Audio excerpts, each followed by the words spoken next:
How does leftness and rightness in human design affect the traditional educational system? One of the major problems that we have in education is that education is based on a methodology that is rooted in what in design is called the strategic. Um, Basically, we're part of an evolutionary process. If we go back in our family tree to the Neanderthal, we go back to a creature that was entirely right. That is, they were deeply receptive. Everything about their nature was that they were in tune to their environment. They were in tune to the nature around them because of their receptive nature. When Homo sapien appeared, that is, so-called modern man was the other side of the coin. Modern man was purely strategic. And strategic is about being focused. It's about taking our binary vision and being able to create strategies out of what we see. In human beings, this was an enormous advantage. That is, it gave us the capacity through mind to be able to control the world. Everything being rooted in the strategic approach. And everything about the strategic approach is that you have to focus, you have to remember, there are basic rules about the way in which you progress. The fact is, since 1781, we've had a whole different mix genetically in the beings that are emerging on this plane, and half of them are coming in with a great deal of rightness, the other side of the coin. According to human design, the ninth-centered being is what I refer to as Homo sapien intransitus.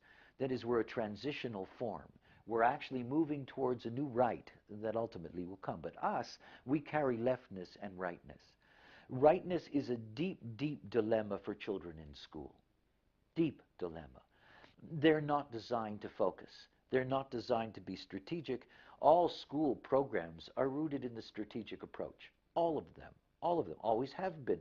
Because the educational systems, the way we have developed our teaching programs, are all rooted historically in this strategic approach. And then we have all these children that are right. Many of them are misunderstood by their teachers. That is, they're not respected. They're not considered to be as intelligent. The teacher may think they're perhaps a little more creative, but doesn't really see that they have the potential to be academic. And it's simply because right doesn't perform in the same way. The educational system today is devastating to those children that have a right mind. It is something that can be easily dealt with, but it means that there has to be an approach in which these children and their parents are educated. A right-minded child can be brilliant in school, as a matter of fact, truly brilliant, but the rules for them are different. And it's a dilemma in the classroom. The right-minded child has to be present and pay attention. If they pay attention, they take everything in. So they don't have to study. They take it all in. The left-minded child needs to focus. So they're only interested in certain things that the teacher says. They're not interested all the time. And the times that they're not interested creates problems.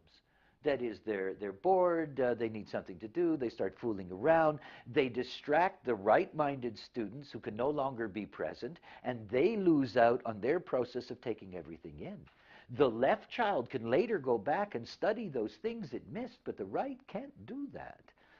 So if we're going to change the way in which children are going to excel in terms of how they translate information, we're going to have to begin to see that we need a whole new approach in terms of separating the right and the left children and teaching them literally in different ways. Now, of course, that's not going to happen. Hey? It's just not going to happen. So what we end up with is how well a job we can do in letting parents know, and the teachers that are open to us, to begin to have this process of slowly, and particularly at the home level, so that the child doesn't suffer from the reflection of the teaching system on the parents looking at the child. You got a right-minded child, and the parent is told over and over and over again, that the child is not doing well, and they can't, blah, blah, blah, and all of this stuff.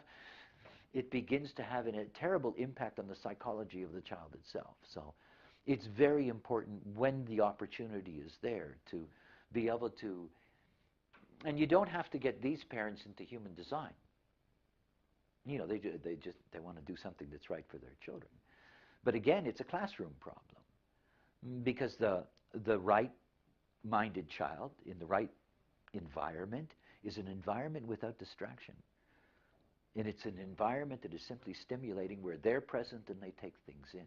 As a matter of fact, you can teach a right child in half the time that you teach the left, because you're always making up for what they've missed because they're only doing their focusing and they're missing out on things. It's totally different teaching techniques. And again, the institutions, this is it means changing everything. And that's not the way I think. I think one person at a time, one child at a time, one parent at a time, in order to be able to have that impact.